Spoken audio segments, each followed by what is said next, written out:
Secretary of State Pompeo on a 9-city tour in the Middle East, today delivering what the New York Times called, quote, a scathing and quite personal rejection of President Barack Obama's approach to the Middle East, excoriating Mr. Obama for fundamental misunderstandings about the region that underestimated the tenacity and viciousness of radical Islamism.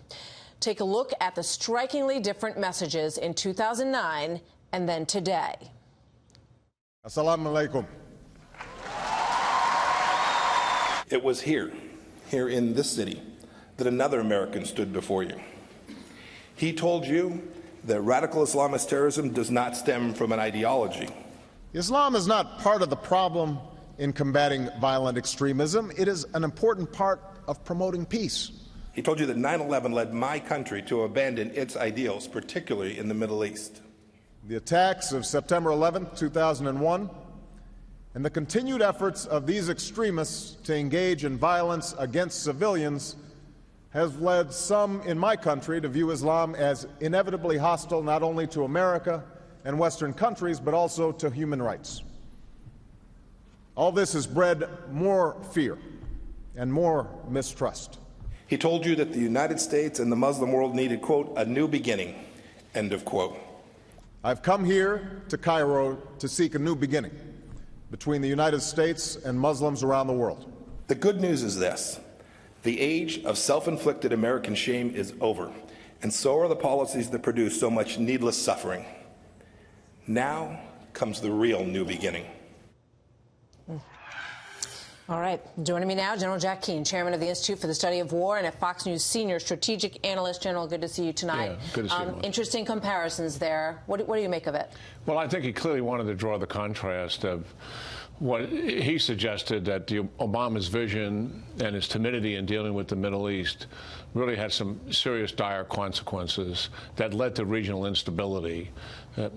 For example, pulling out of Iraq prematurely got us ISIS, not assisting the new Libyan regime that deposed Gaddafi with military training, got us a failed state, not assisting the opposition forces in Syria, led to one of the great human catastrophes post-World War II.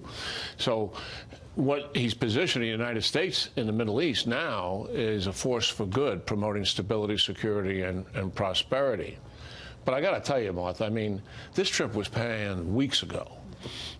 The point was to make certain that the allies in the region are pushing back on the Iranians, and that also we're organized to deal with the radical Islamic ideology, which its origin is political and religious. But this nature of this trip changed after President Trump made his withdrawal decision in Syria. One word has replaced the tour, and that's reassurance. Reassurance to all of these allies that the United States is not leaving the Middle East. Quite the contrary. We're going to stay engaged there because they became confused as a result of that withdrawal decision. So it's fortunate and fortuitous that this visit was already planned, and the Secretary of State has this opportunity to provide that kind of reassurance. He said the age of self-inflicted American shame is over. What did you think of that line?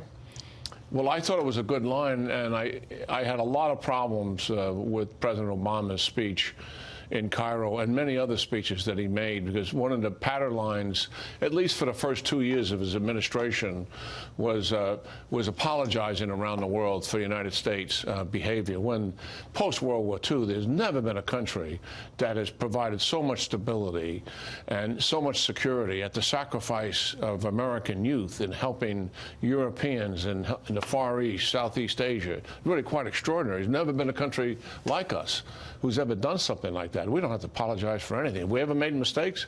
You betcha we've made mistakes. But for a force of good, there's no country that's provided that. Before I let you go, what is the message to Russia when they watch this, and to Iran, who may have been relieved by the news that the president really would like to pull our troops out of Syria? There's no doubt that Russia has a strategy to replace the United States as the out-of-region country that has the most influence in the Middle East, which is a position we have held since post-World War II. They want to take over that strategic position. They're working very hard to do it. The Iranians have already scored significant victories in the Middle East. Lebanon, Syria now, they almost own it, except for eastern Syria. Iraq, they have more political influence in Iraq than we have. Yemen, they're trying to overthrow that country because they want to challenge Saudi Arabia, which is right, Yemen is right to the south of it. So they are on the march, and Russia is in there now with a political and military alliance working together against U.S. national interests and those of our allies. General Jack Keane, always good to see you, sir. Thank you very much. Yeah, good talking to you, Martha.